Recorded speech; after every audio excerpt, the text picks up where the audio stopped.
ஏங்க நைட்டுக்கு என்ன சமைக்கிறதுனே தெரியலங்க. நீங்க தான் சொல்லுங்களேன், ஒரே குழப்பமா இருக்கு. என்ன சொல்லி என்கிட்ட கேக்குற? எனக்கு என்ன தெரியும்? என்ன வேணா செய்யா.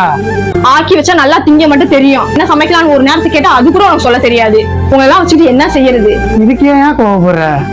சரி ஓகே, பூரி செஞ்சிரு. பூரி சாப்பிடலாம். சாப்பிட ரொம்ப நாள் ஆச்சு. இது பூரியா? பூரிக்கு எவ்வளவு வேலை இருக்குன்னு தெரியுமா? யாரு மாவுட்டு செய்யறது, யாரு தேய்க்கிறது, போட்டி எடுக்கிறது யாரு? நீ நல்லா சப்பானி மாதிரி உட்கார்ந்துருப்ப. நான் ஒரு ஆளா கஷ்டப்படணுமா? பூரி எல்லாம் செய்ய முடியாது. ஏதாவது சொன்னாலும் பிரச்சனை. சரி தோசை செஞ்சிரியா? அதாவது பண்ணியா? இது தோசையா? நீ ஒரு ஆளு 72 தோசை திம்ப. யார் சுடுறது நின்னு கால் வலிக்க? நீ ஒரு ஆள் மட்டும் தான் இருக்கிறியா? எத்தனை பேர் இருக்காங்க? எல்லாருக்கும் சேர்த்து எப்படி சுடுறது தோசை? தோசையெல்லாம் சுட முடியாது. ஏதாவது செய்யன்னு சொன்னாலும் கோவப்படுற.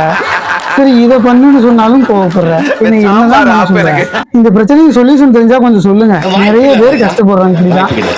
ஏதோ நானா இருக்க போய் உங்களை இவ்வளவு தூரம் பொறுமையா இருந்து குடும்பம் நடத்திட்டு இருக்கேன். வேற எவ்வளவு விட்டு இருந்தா நான் ஓடி இருப்பான். சொல்யூஷன் கிடைச்சாச்சு. அப்படி ஒண்ணும் கஷ்டப்பட்டு குடும்பம் நடத்த வேணாம் சாமி. கும்பிடு போட்டு அனுப்புறேன். நீ முதல்ல பொட்டி பிடிக்க கட்டிட்டு கிளம்பு சாமி.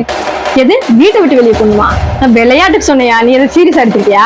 இல்ல பரவாயில்ல பரவாயில்ல, நீ கிளம்பு. நான் கஞ்சி வச்சு கூட குடிச்சு பொழைச்சிக்கிறேன். நீ கிளம்புனா மட்டும் போதும் சாமி. பரவாயில்ல பரவாயில்ல, நான் இங்கே இருந்துக்கிறேன். பூரி என்ன பூரி? பூரி தோசை ரெண்டும் சேர்த்தே செஞ்சிடறேன். அப்படி வா வெளிக்கு போய் மாவு எடுத்து பூரியை உருட்டு போ.